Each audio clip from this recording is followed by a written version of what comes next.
They had everything: money, genius, futures most people only dream of. One spoke multiple languages before he could legally drink. The other was the youngest college graduate in his state's history. They were the sons of millionaires, untouchable, brilliant, admired. And in the spring of 1924, the two of them lured a 14-year-old boy into a car and beat him to death. Not for money, not for revenge. They killed him to prove a single monstrous idea, that they were too intelligent to be bound by the rules of ordinary men. They called it the perfect crime. It fell apart over a pair of glasses. This is the case of Leopold and Loeb, and the disturbing minds behind it. Nathan Leopold and Richard Loeb were not what a killer is supposed to look like. Nathan Leopold was a genuine prodigy.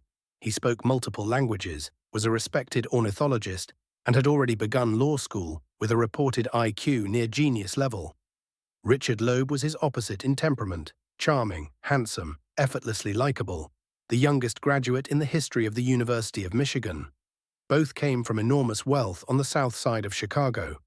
They had every advantage a human being can be handed at birth. And underneath all of it, something was deeply, quietly wrong, because between these two brilliant young men ran a current far darker than anyone around them understood. Loeb was obsessed with crime, not committing it for gain, but the idea of it. He devoured detective novels and fantasized about being a criminal mastermind so clever that no one could ever catch him.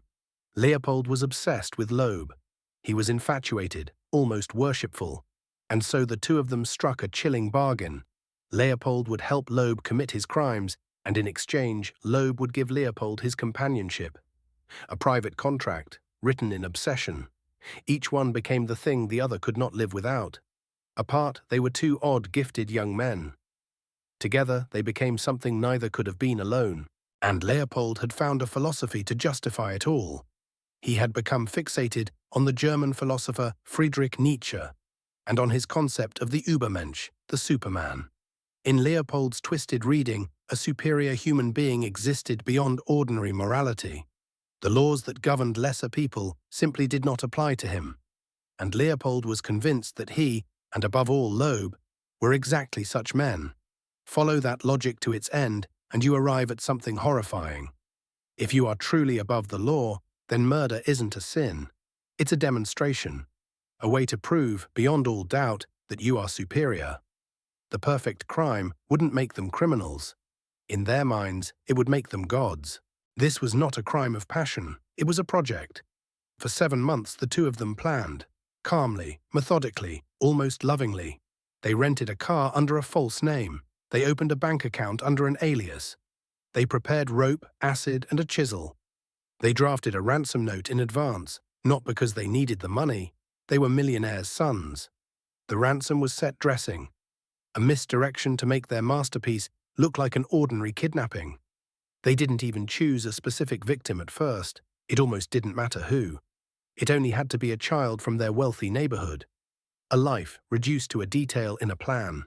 On the afternoon of May 21st, 1924, they found him, Bobby Franks, 14 years old, a neighbor and Richard Loeb's own second cousin. They offered him a ride in the rented car. He knew them, he trusted them, he got in. Within minutes, Bobby Franks was dead. They drove his body to a remote culvert near the marshes outside the city, poured acid over him to destroy his features and erase his identity, and hid him there in the dark water. Then they went home, they cleaned the car, they ate dinner, and they mailed a ransom letter to a mother and father who did not yet know that their son was already gone. They believed they had thought of everything. Two of the most brilliant young men in Chicago, certain they had committed a crime without a single flaw. But back at that lonely culvert, in the wet grass beside the body, lay one small thing they had overlooked: a pair of eyeglasses. Utterly ordinary, except for a rare custom hinge sold to almost no one in the entire city. In all of Chicago, only 3 people owned that exact frame. One of them was Nathan Leopold. The perfect crime had a fingerprint after all. The glasses led police straight to Leopold's door. At first, the two held to their carefully rehearsed alibi, confident, composed, almost amused that anyone would suspect them. But under pressure, their stories began to contradict each other. And then, within days, the supermen broke. They confessed. And in the confession came the detail that chilled the entire nation. Each one calmly, coldly blamed the other for striking the fatal blows. No grief, no horror at what they had done, just two young men calmly negotiating their roles in the death of a child as if discussing a business arrangement. To them, Bobby Franks had never quite been real. Their families turned to the most famous attorney in America, Clarence Darrow. The public was howling for the rope. Two privileged geniuses had murdered a child for sport. Surely they would hang. And then Darrow did something no one expected. He had them plead guilty. By admitting guilt, he took their fate away from an enraged jury and placed it in the hands of a single judge. Then he stood up and spoke for nearly 12 hours. He did not deny the horror. He argued something far more unsettling, that these young men were the product of their minds, their nature, their upbringing, forces they had not chosen, and that for the state to kill them in return would simply be another killing. It became one of the most famous arguments against the death penalty ever delivered. It worked. The judge spared their lives, not freedom. Life in prison plus 99 years. The two young men who believed they stood above all human law would spend the rest of their days as numbers in a cell. The perfect crime had ended not in glory, but in a slow, ordinary disappearance behind iron bars. But the real question, the one this channel exists to ask, is why? What actually goes on in the minds of two gifted young men who decide a child should die to prove a point? Psychologists and historians have pointed to three threads woven tightly together. The first is grandiose narcissism, the Superman delusion. They did not fail to understand that murder is wrong. They believed sincerely that the rule simply did not apply to them. The second, and the most disturbing, is a phenomenon called folie à deux, the madness of two. Alone, it is likely neither Leopold nor Loeb would ever have killed anyone. But together, each became the missing half of the other's fantasy, a closed loop of delusion that no outsider could break into. And the third was a near-total absence of empathy. Bobby Franks was never a person to them. He was a variable in an equation. That is the true horror of Leopold and Loeb.